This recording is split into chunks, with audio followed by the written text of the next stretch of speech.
Amis du livre, amoureux de la lecture, surtout la lecture apprivoisée, bienvenue. Oui, dans les kiosques, dans les rayons de la bibliothèque physique, bibliothèque dure, et même virtuelle, un nouvel ouvrage intitulé « Réforme de la sécurité sociale en République démocratique du Congo, nouveau modèle stratégique de gestion ». Le livre est préfacé par Émile Bongeli, professeur. Il vient d'être publié aux éditions universitaires européennes. Son auteur est avec nous sur ce plateau. Ingénieur Jocelyn pourrait nous vous montrer à quoi ressemble justement ce livre. Des pratiquement 350 pages et il a un nom et des post-noms. Je vais me livrer à cet exercice labial pour bien prononcer. Crispin David Mwenge Momungu. Bienvenue. Merci, monsieur Fabien. J'ai bien prononcé Crispin David Mwenge Momungu. Très bien. Je vois Mungu là-bas, Dieu. Ouais. Zambé, c'est-à-dire, vous êtes des dieux. Oui, ça voudrait dire Mwenge Momungu, c'est un pays dédié, une ville dédiée, une cité dédiée. Très bien. Vous êtes vous-même, comme je l'ai dit, auteur de cet ouvrage qui n'est pas le tout premier. D'autres casquettes, on les garde parce que des fonctions dormantes. Vous êtes professeur, associé au département des sciences du travail de l'université de Kinshasa et dans d'autres universités à travers le pays. Vous êtes rapporteur du conseil scientifique du Centre de recherche indépendant et interdisciplinaire congolais, directeur général du cabinet conseil en management et administration des affaires CRIDAM Consult SRL. Voilà ce que nous pouvons dire sur vous, chercheur. Vous publiez un livre important, il est volumineux, vous le constatez bien entendu. Il est reparti en quelques chapitres. D'abord, le tout premier, c'est les fondements théoriques et conceptuels de l'étude. Ce chapitre ne va pas beaucoup nous intéresser dans le cadre de ce magazine, mais vous pouvez de manière ou en kangourou en parler. Chapitre chapitre deuxième, les fondements conceptuels de l'étude. Vous êtes également au chapitre 4e. D'abord, 3e, c'est la sécurité sociale à travers quelques États au monde. Et puis, au 4e chapitre, la gouvernance de la sécurité sociale en République démocratique du Congo. Alors, nous allons évoluer au cours de cette lecture rapide de votre ouvrage pour ne pas justement tout donner aux lecteurs. On dit que les Congolais ne lisent pas, il faut les renvoyer au livre virtuel. Le livre endure. Pourquoi vous écrivez ce livre? Ok, merci beaucoup, M. Fabien, de l'invitation que vous aviez bien voulu me lancer pour venir parler de cette œuvre. C'est une œuvre intellectuelle. Comme vous avez bien dit, et le livre l'a dit, il s'agit de la réforme de la sécurité sociale en République démocratique du Congo, nouveau modèle stratégique de gestion. Ce document, comme vous l'avez dit, je ne saurais le répéter, moi-même, je suis chercheur, enseignant d'université et je suis également professionnel de la sécurité sociale. Alors, vous enseignez et vous pratiquez. Je suis professionnel. La discipline. Oui, je suis chercheur et je suis enseignant de la sécurité sociale au département des sciences du travail à l'université de Kinshasa. Je ne voudrais pas dire de la faculté des sciences sociales, administratives et politiques de l'université de Kinshasa. Évidemment, dans d'autres universités également. Ce document, c'est le fruit d'une recherche, le fruit d'un constat sur l'organisation de la société. La société, c'est la République démocratique du Congo, spécialement sur la situation des travailleurs qui, après analyse, après la situation, on se rend compte que nous, en tant que scientifiques, non seulement nous sommes appelés à mener des recherches, à enseigner, mais il faudrait également rendre service à la société. C'est ainsi que nous nous sommes lancés dans cette recherche pour produire cet ouvrage qui fera l'objet de notre échange tout à l'heure. Justement, votre préoccupation majeure dans cette recherche a consisté à répondre à la question fondamentale, et cette question, c'est de savoir quel peut être le modèle stratégique de gestion de la sécurité qui conviendrait le mieux pour faire sortir la RDC, notre pays, justement, de l'insécurité sociale. Comment vous parlez de l'insécurité sociale dans un pays qui a pratiquement, qui a commencé par l'INSS, aujourd'hui CNSS, depuis plusieurs années? Comment vous parlez de l'insécurité sociale? Oui, parce que du commun des mortels, où la population ou le pouvoir public pense que l'insécurité est simplement du domaine militaire, du domaine de la sécurité classique, mais ils oublient que les travailleurs également se retrouvent dans une insécurité qui est sociale, mais cette insécurité peut engendrer une autre insécurité politique et qui peut être même un danger pour la nation. Qui peut amener à la fronde sociale. Oui. Et la fronde sociale peut secouer les politiques, ouais, les dirigeants, le gouvernement. Ouais. Donc, le monde des travailleurs congolais vit dans une insécurité, sociale. Ouais. Parce qu'en fait, l'insécurité dans un pays ne peut pas simplement venir de l'extérieur. De l'extérieur, c'est-à-dire des pays voisins ou des pays d'outre-mer.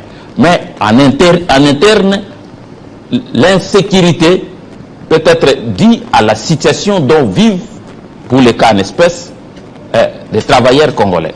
C'est ce qui nous a amené à faire cette recherche pour voir est-ce que maintenant que nous avons une guerre avec les voisins, est-ce qu'en interne, il n'y a pas aussi un autre danger?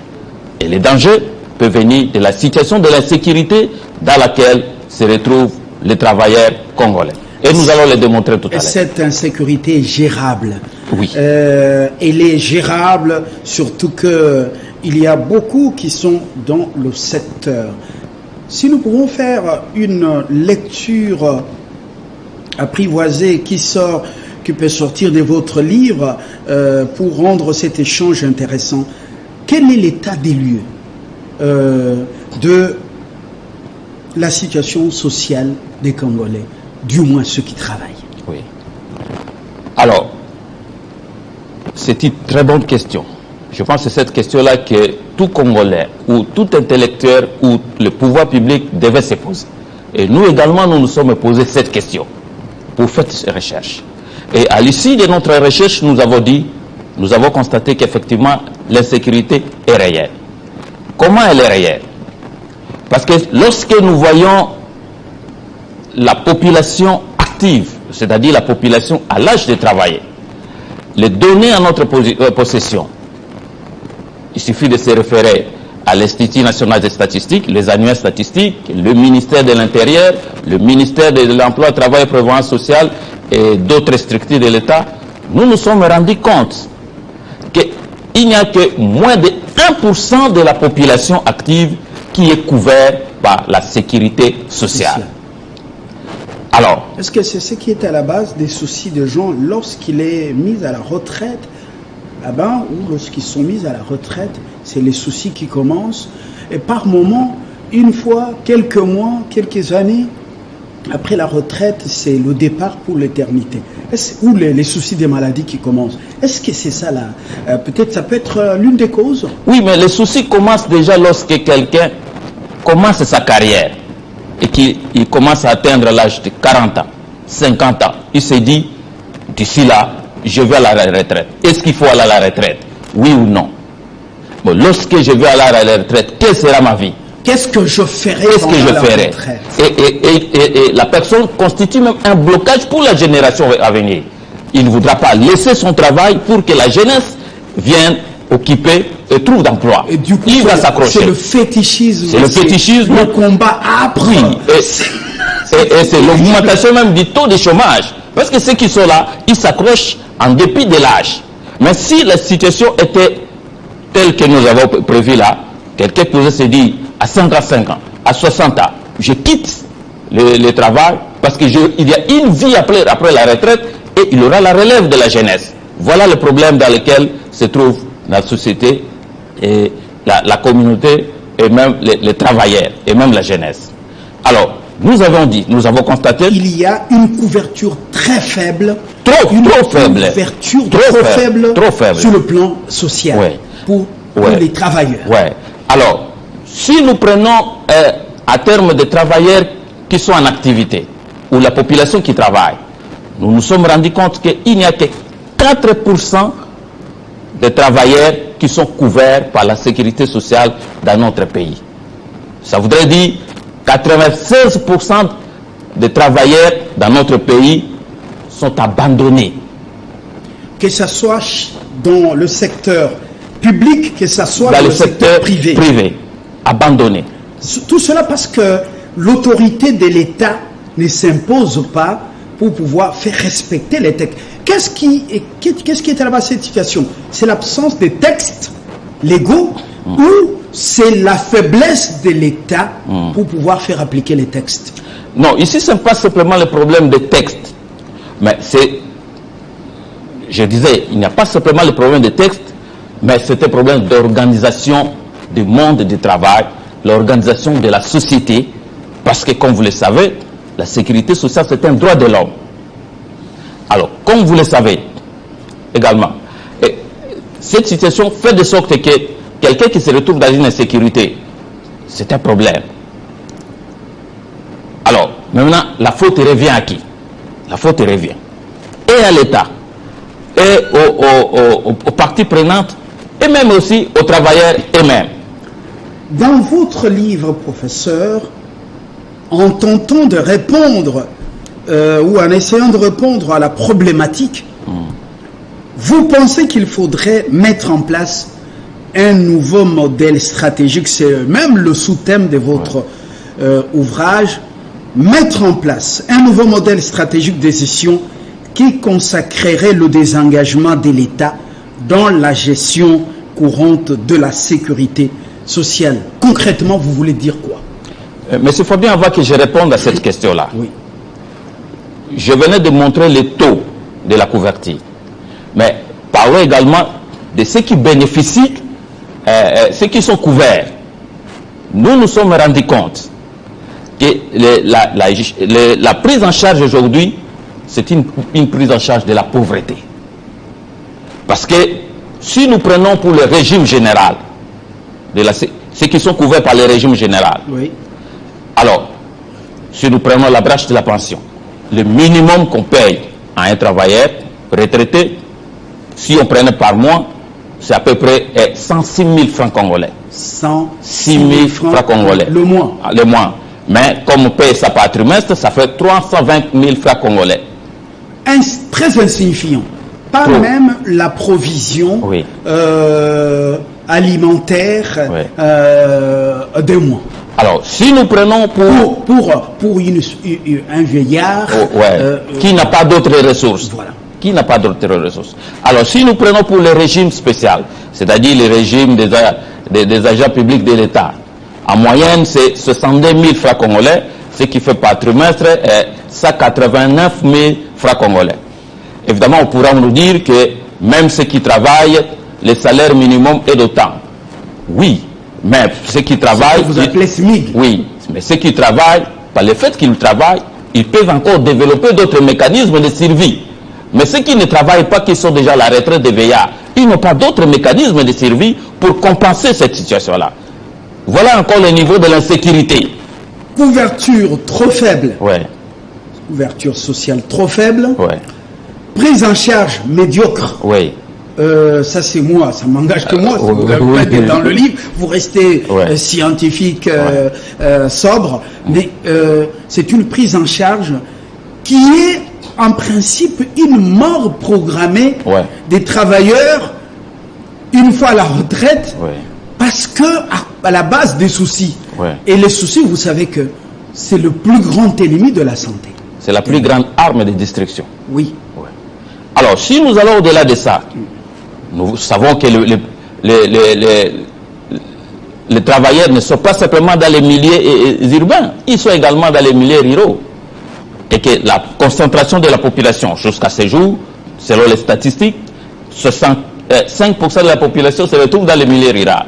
Mais là encore, il y a aussi un autre problème, parce que ceux qui sont pris en charge, c'est principalement ceux qui sont dans les milieux urbains. Et quel est le sort de ceux qui sont dans les milieux ruraux? Ça pose problème. Mais au-delà de ça, nous nous sommes également rendus compte que cette couverture concerne plus ceux qui travaillent dans le secteur formel et non pas le secteur informel. Mais vous savez également que le monde du travail n'est pas seulement un cadre formel, mais il y a aussi des indépendants. Tout ça, ça pose problème. C'est ce qui fait de sorte qu'aujourd'hui, s'il y a un problème, nous le voyons ici. Telle personne peut avoir des problèmes, tel un artiste ou un artiste, toute autre personne qui n'est pas dans le secteur formel, il y a des alertes. Il dit, maman président, Talela Bissoli Kamboyo, Moutaga malade, maman Denise, Talela. Dans des sociétés organisées, cela ne pouvait pas s'arriver. On ne pouvait pas faire des cotisations pour pouvoir aider quelqu'un. Même si on ne peut pas... Il y a des morts qui restent à la morgue pendant autant de mois. Tout simplement parce que il faut des cotisations pour les intérêts. Mais c'est pas normal. Où l'assurance est assurée, c'est pas normal. On ne peut pas arriver à un tel phénomène quand même. Même si on ne peut pas refuser à la première dame, Maman Social, de s'occuper des cas, mais dans des structures organisées, dans des pays sérieux, tout doit être réglementé et une prise en charge automatique. Voilà autant de problèmes que, pour ne citer que c'est là, que nous traversons, que la société congolaise vit en termes de la sécurité sociale. Mais peut-être plusieurs personnes peuvent se poser, mais c'est la sécurité sociale, là c'est quoi? Oui, en des termes en français facile. Vous pouvez le dire aux téléspectateurs. Ici je ne donne pas une définition classique ou académique. Je voudrais dire, la sécurité sociale, c'est un domaine qui relève des attributions de l'État, mais qui, par le mécanisme de fonctionnement de l'État, donne à une structure pour prendre en charge toute personne qui se voit qui vit dans une situation de risques sociaux, qui voit sa situation de rémunération des revenus diminuer. Mais au-delà de ça, la sécurité sociale a des objectifs de visée. Un, c'est un problème de la solidarité nationale, des répartitions des richesses nationales. Trois, là nous voyons les organismes gestionnaires, ce sont des secteurs, ce sont des investisseurs socio-économiques de l'État. La solidarité nationale, la répartition des richesses nationales et des acteurs de développement socio-économique du pays. Très importante. Très important. Je reviens à ma question de tout à l'heure. Merci pour les détails, parce que vous avez expliqué, et effectivement, vous êtes arrivé à répondre à la préoccupation relative à l'état des lieux et de la situation, même si elle n'est pas exhaustive. Vous proposez que l'État se désengage dans la gestion courante de la sécurité sociale. Pour quelles raisons? Alors, pour quelles raisons? Nous sommes partis du tableau actuel. Aujourd'hui, dans le cadre formel, la sécurité sociale est gérée par des structures des organismes gestionnaires. Il y a la CNSS, la Caisse nationale de la sécurité sociale, qui s'occupe du régime général de la sécurité sociale. C'est une structure qui date depuis 1961, mais qui a connu des changements par le passage de l'INSS à la CNSS. Et aussi le bébé qui vient de naître il y a quelques années, la CNSAP, la Caisse nationale des agents publics de l'État. Des structures, des organismes gestionnaires de la sécurité sociale officielle dans notre pays. Alors, les deux organismes sont gérés par l'État congolais. L'État congolais. Alors, pourquoi doit-il se désengager l'État, selon les résultats de votre recherche? Alors, pourquoi l'État doit se désengager? Nous disons, le désengagement de l'État ne signifie pas que l'État abandonne. Nous disons, l'État reste le pouvoir organisateur, le contrôle. C'est lui qui légifère, c'est lui le garant. Parce que la société, c'est l'État. Au niveau du Parlement. Oui, au niveau du Parlement. Mais maintenant, dans la gestion courante. Dans la gestion courante. La sécurité sociale, comment l'État devra-t-il se désengager et pour quelles raisons? Oui, parce que cela pose un problème. Oui. L'implication directe de l'État dans la gestion, c'est-à-dire c'est l'implication de la politique. Oui. Oh, ce qui dit la politique dans notre pays, nous connaissons la réalité. Oui. Il suffit de voir les entreprises publiques et les entreprises para-étatiques, comment elles fonctionnent. Nous connaissons la suite. Mais ici, pour le cas de la sécurité sociale, qui est différent des autres des structures telles que je venais de dire là, nous disons, ça aurait été mieux que l'État reste le pouvoir organisateur, mais que la gestion soit privatisée.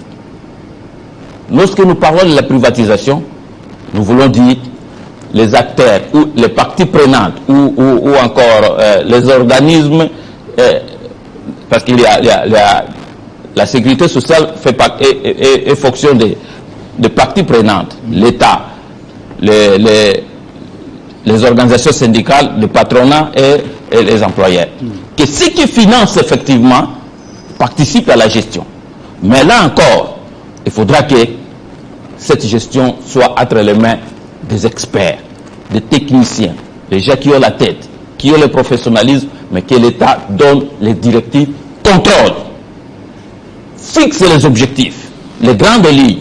Comment par exemple, on peut avoir, c'est ce qu'il fait dans d'autres pays, chaque année. C'est différent de la libéralisation. Non, il ne s'agit pas de la libéralisation. Donc, différent de la libéralisation, mais privatisation, l'État reste, garde son œil vigilant, mais ce sont des experts non nommés, sans être nommés par l'État, qui doivent faire le boulot, mais dans un cadre purement privé. Oui, parce que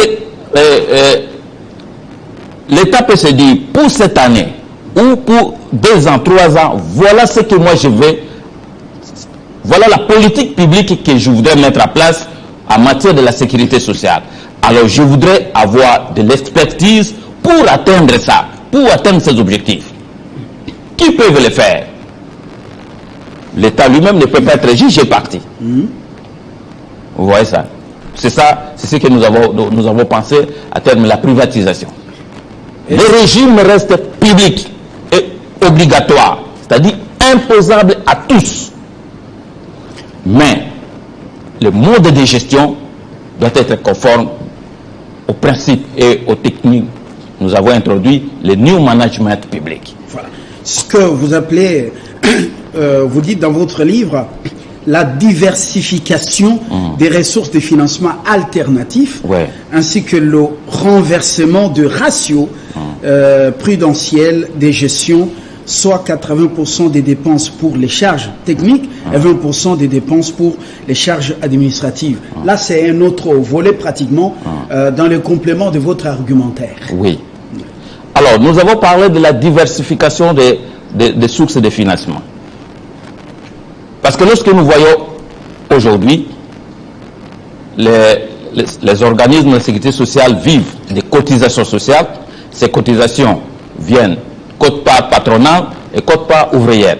Si nous prenons pour la CNSS, il y a 18% Donc l'employeur 13% et le travailleur lui-même 5%. Pour ce qui est le SENSAP, l'employeur qui est l'État 6% et le fonctionnaire 3%. Alors, nous disons, c'est peut-être à cause de ça que la prise en charge est au plus bas niveau. Mais si on fixe les objectifs pour dire nous voulons améliorer, c'est-à-dire il faut développer de l'intelligence pour mettre en place de nouvelles sources de financement. Elles sont nombreuses. Nous avons démontré ça dans l'ouvrage, de sorte que lorsqu'on se comporte comme un privé, ces organismes-là peuvent créer des entreprises, peuvent financer, peuvent emprunter, mais non pas dans la forme comme nous venons de le voir dans les années qui sont passées, où l'argent qu'on a financé dans la création de telles structures, mais l'organisme n'a rien récupéré. Voilà. Parce que cet argent-là, ce n'est pas l'argent de l'État, mais c'est l'argent des travailleurs et l'argent des fonctionnaires. Professeur, vous l'avez bien signifié à la section 4 des conditionnalités dans l'application du nouveau modèle stratégique de gestion proposé. Votre livre, sans pour autant tout dire, parce qu'on risque chez les Congolais, oui, de tout donner, et puis après, on dit, mais on avait déjà tout suivi à la télévision, ça ne sert à rien, mais on n'a fait qu'une lecture en kangourou. Vous pouvez l'explorer, ce livre. Véritable révolution que vous proposez dans le domaine de la sécurité sociale en République démocratique du Congo. Une réforme appelle l'audace. Ça appelle à prendre certaines décisions courageuses et vous proposez un nouveau modèle stratégique de gestion. Le livre est préfacé par Émile Bongeli, votre collègue professeur. Je vous le recommande. Où est-ce qu'on peut le trouver? Oui. En attendant le baptême, oui. Où est-ce qu'on peut le trouver? On peut nous contacter directement. Oui. Ou on peut arriver au département des sciences du travail, à la faculté des sciences sociales, administratives et politiques de l'université de Kinshasa. Et voilà, le contact avec vous? Oui, nous avons des contacts. Oui.